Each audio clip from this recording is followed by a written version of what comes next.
Chào mừng Nị đã quay trở lại với series giới thiệu về nhạc cổ điển.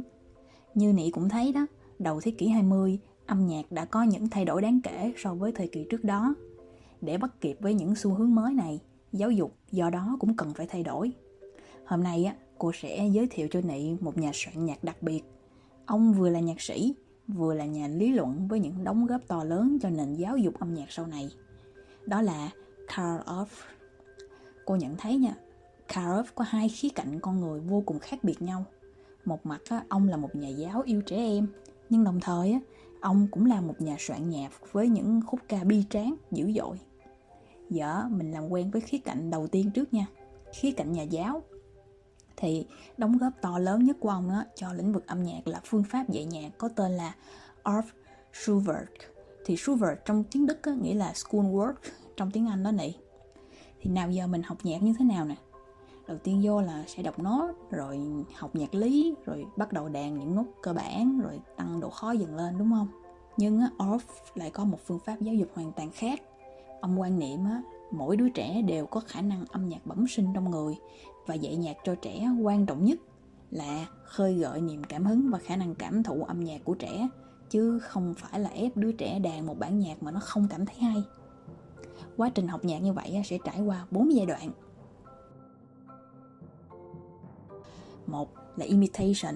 Ở giai đoạn này trẻ sẽ bắt chước tiếng động xung quanh mình, ví dụ như tiếng còi xe này, tiếng chim hót. Rồi tới giai đoạn 2 là exploration. Ở đây thì trẻ sẽ tự do khám phá âm thanh và những nhạc cụ xung quanh mình. Tiếp đến thì trẻ sẽ tổng kết lại những gì đã tìm hiểu để tiến tới giai đoạn 4 là improvisation, tức là chơi ngẫu hứng và sáng tạo giai điệu của riêng mình dựa trên những gì đã học. Quá trình tìm hiểu có thể kết hợp cả lời nói nè, ca hát, chuyển động và cả chơi nhạc cụ luôn. Ví dụ như các bạn nhỏ có thể vừa múa vừa hát một bài đồng dao đơn giản như vậy.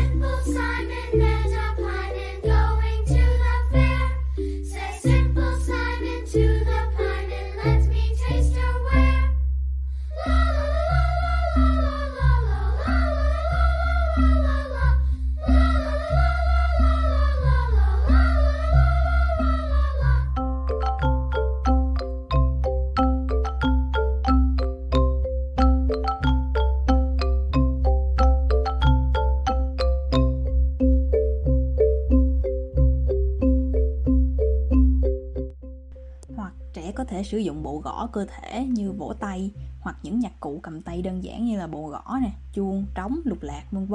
để tạo giai điệu, chứ không cần phải nhạc cụ gì phức tạp trong giai đoạn này hết.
Học vậy thấy thú vị hơn nhiều đúng không Nị?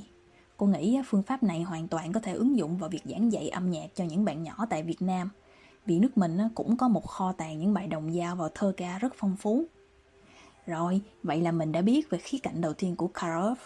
Giờ mình sẽ tiếp tục tìm hiểu tiếp về khía cạnh thứ hai của ông với tư cách là một nhà soạn nhạc. Ông cũng từng sáng tác rất nhiều, nhưng tác phẩm vĩ đại nhất của ông là cantata có tên Carmina Burana. Ngoài ra, những tác phẩm khác không được nhiều người biết đến. Cantata ở đây nghĩa là đại hợp xướng, còn Carmina Burana theo tiếng Latin nghĩa là những bài ca từ Burren. Tác phẩm được phổ nhạc từ tập thơ cùng tên, gồm hơn 250 bài thơ thế tục từ thế kỷ thứ 13, được tìm thấy trong một tu viện cổ. Thế tục ở đây có nghĩa là những bài thơ được viết để phục vụ cho người dân chứ không phải để phục vụ cho tôn giáo. Thì Karp đã chọn ra 24 bài để soạn thành bản Carmina Burana này. Dù nội dung tập thơ chủ yếu về những thú vui trần thế như là rượu vang, tình yêu, vẻ đẹp của người phụ nữ, nhưng Karp đã chọn mở đầu và kết thúc tác phẩm bằng bài thơ có tên là O Fortuna, nghĩa là ôi số phận, với ý tưởng về sự quay tròn của bánh xe số phận. Hết một vòng lại quay về điểm ban đầu. Có thể ông muốn nhắn nhủ rằng mọi đau khổ vui buồn trên trần thế này đều nằm trong guồng quay của bánh xe số phận. Ta không thể thoát khỏi nó được. Tuy phổ nhạc từ những bài thơ thời Trung Cổ, nhưng phần giai điệu lại rất kịch tính, hấp dẫn, không hề giống nhạc thời Trung Cổ tí nào, và đồng thời cũng dễ nghe hơn những thể loại nhạc vào thời kỳ đó nữa. Nhờ vậy, bản nhạc này vẫn là một trong những bản nhạc cổ điển được trình diễn nhiều nhất thế giới cho đến tận bây giờ, dù đa số mọi người không ai hiểu nội dung tiếng Latin của nó.